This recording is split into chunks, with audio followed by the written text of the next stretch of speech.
ytringsfrihed?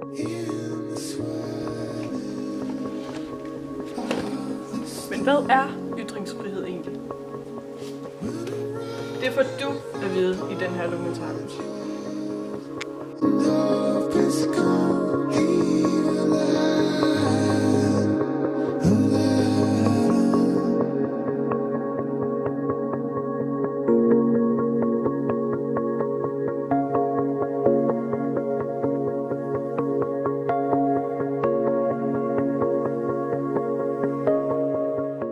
Gammel skolelærer, så det er fint nok. Hvor lækkert. Ja. Det er jo perfekt.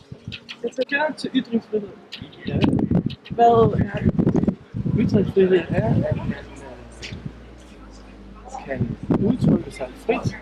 Altså man kan udtrykke sine tanker og følelser frit. Synes du, ytringsfrihed er godt eller skidt for samfundet? Det er absolut godt. Så skal man hele tiden tænke på, hvad man siger. Det tør jeg ikke, fordi selv ting kommer. Ytringsfrihed er godt eller skidt for samfundet? Det er grundlæggende, synes jeg, godt.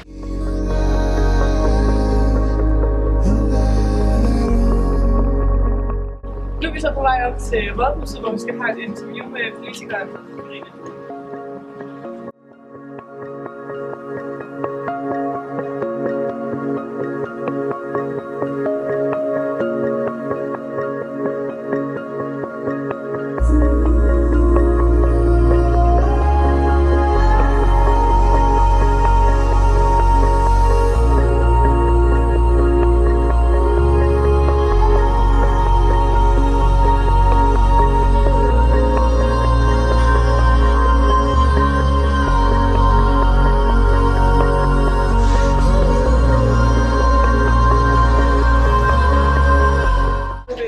Så hvor vi skal interviewe Karina.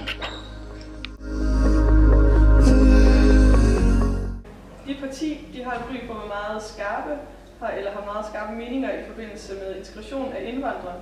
Kan du synes, dit parti udnytter deres ret til at ytre sig? Jeg synes da absolut, at mit parti bruger sin ret til at ytre sig, ligesom alle andre gør her i Danmark. Jeg synes heller ikke, at vi har en specielt skarp holdning til integration og ytringsfrihed. Jeg synes bare, at vi har den fornuftige holdning. Ja, selvfølgelig. Ja. Det er okay at bruge ytringsfriheden som satiretegninger, når man ved, at det kan støde andre religioner. Altså sådan blasfemi. Jamen altså, hvor går grænsen? Vi har et demokrati i Danmark, som siger, at vi har ytringsfrihed. Og vi har også et demokrati, som siger, at man har religionsfrihed. Og det er vores grundlovssikrede rettigheder. Det bliver kaldt for blasfemi, når en dansker laver Muhammed-tegninger. Men det bliver ikke kaldt for blasfemi, når nogle indvandrere de brænder Dannebrog af.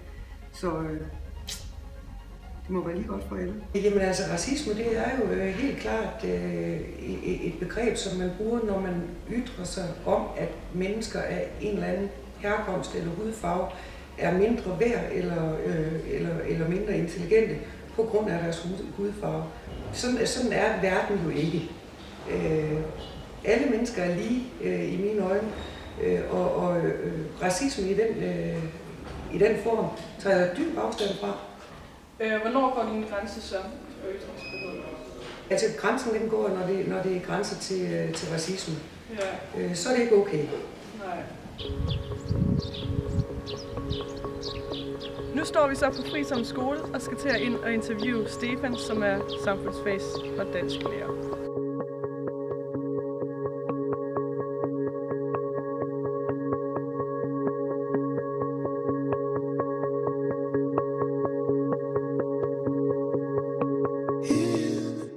Ytringsfriheden det er et begreb, som bliver brugt til, at man kan få lov til at sige, komme med sin holdning. Og der er mange, der er rigtig, rigtig gode til at komme med deres holdninger, og har mange ting, de siger noget om, og forholder sig til. Der er også nogen, som nogle gange kan misbruge begrebet, så man tror, man kan sige hvad som helst. Når vi gerne vil ytre os, og gerne vil lave om på ting, det er jo tit der, vi vil bruge vores ytringsfrihed. Det kan være, hvor man er utilfreds med nogle ting. Så for at synes, at man gør sig forståeligt, så bruger man forskellige ord og udtryk for at gøre det mere markant. Så kan man bruge forskellige vendinger, som er ret trælse nogle gange, og hvor man kan sige, at det bliver på en grim måde, man får ytret sig på. Og det sker både blandt unge og blandt voksne også, at man har svært ved at finde den balance i. Unge har i den grad en stigende tendens til at udskifte tillægsord med værdiløse ord som fucking. For eksempel, du er en fucking spasser. Dette sprog er faldet så godt til i vores kultur, at jeg kunne kalde min bror for en spasser, uden at han vil tage det personligt. Det er jo anderledes, fordi det netop er min bror. Hvis jeg sagde det til en vild fremmed, var det jo krænkende. Og det er jo der grænsen den går. Jamen, jeg har det hele tiden sådan, at man skal behandle hinanden med respekt.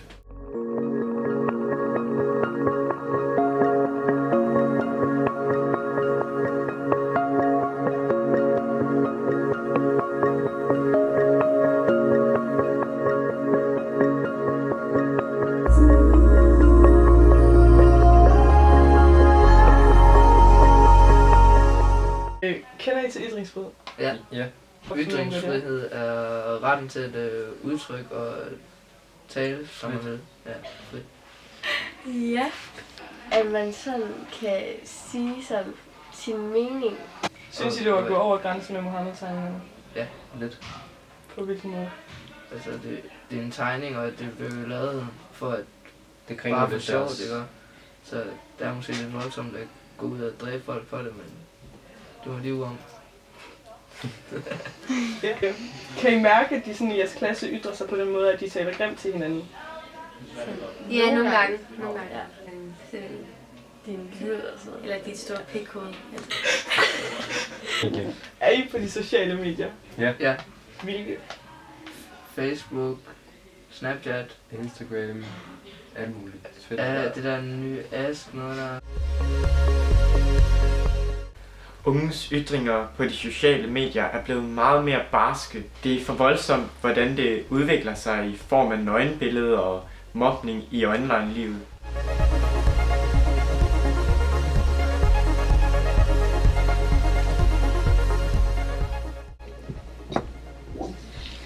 Vi er nu på Silkeborg Bibliotek, og vi skal til at interviewe Jens Galschiøt.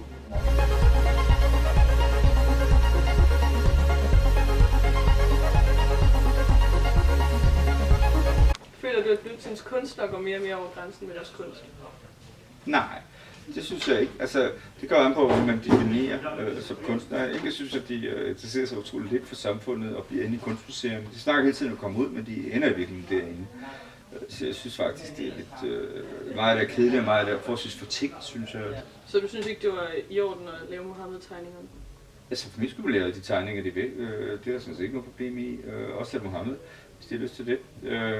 Og dronning Margrethe pusse, eller hvad man nu kunne forestille sig. Det er jo ikke det samme som, at jeg så skal også lave tegninger af Mohammed eller noget lignende. Men de er jo ikke lavet for at lave tegninger af Mohammed. De er lavet for at irritere muslimerne. Så det er den diskussion mangler vi. Ytringsfriheden er der jo ikke sådan noget vejen med. Men det betyder ikke, at folk, hvis de bruger det til at slå andre mennesker i hovedet, men så er det vel ikke særlig pænt. Det synes jeg i hvert fald ikke. Så ytringsfriheden er fuldstændig nødvendig. Hvis vi ikke kan sige noget omkring korruption, eller noget omkring politiske modstandere, eller noget omkring hinanden, og magten især, så vil vi ikke have et demokratisk samfund, så vil det være noget skidt, kan man sige. Så på den måde er ytringsfriheden en fuldstændig uomgængelig del, ligesom demokratiet er, og ligesom vores lighedsbegreb er. For eksempel, vi mener, at kvinder er en slags mennesker og den slags ting. Det er jo det er ligesom en uomgængelig del af vores vesteuropæiske civilisation, som er meget vigtig for os. Altså min personlige grænse går ved, at hvis jeg bruger min kunst til at mobbe mindretal, det vil jeg meget nøde, eller måske underkøbe, at bruge min kunst til at opildne mod had mod mindretal. Det vil jeg fandme have det godt med at se, at det vil være noget skidt.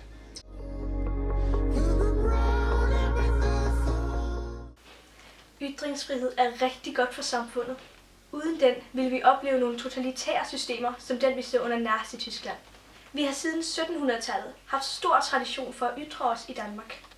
Men retten til at ytre sig er ikke lig forpligtelsen til at ytre sig. Og det er faktisk et stigende problem, at unge mennesker i dag ikke ved, hvad ytringsfrihed det indebærer. Der er faktisk selv Voksne mennesker, der ikke ved, hvad ytringsfrihed det handler om. Ved du, hvad ytringsfrihed er? Nej. Jeg tak det. Snakker du engelsk? Nej, ikke så godt. Ja, man har ret til at ytre sig om, hvad man vil gøre. Synes I, det er godt eller skidt for samfundet, at vi har ytringsfrihed? Synes I, det med Mohammed-tegningerne, det var lige at gå over grænsen?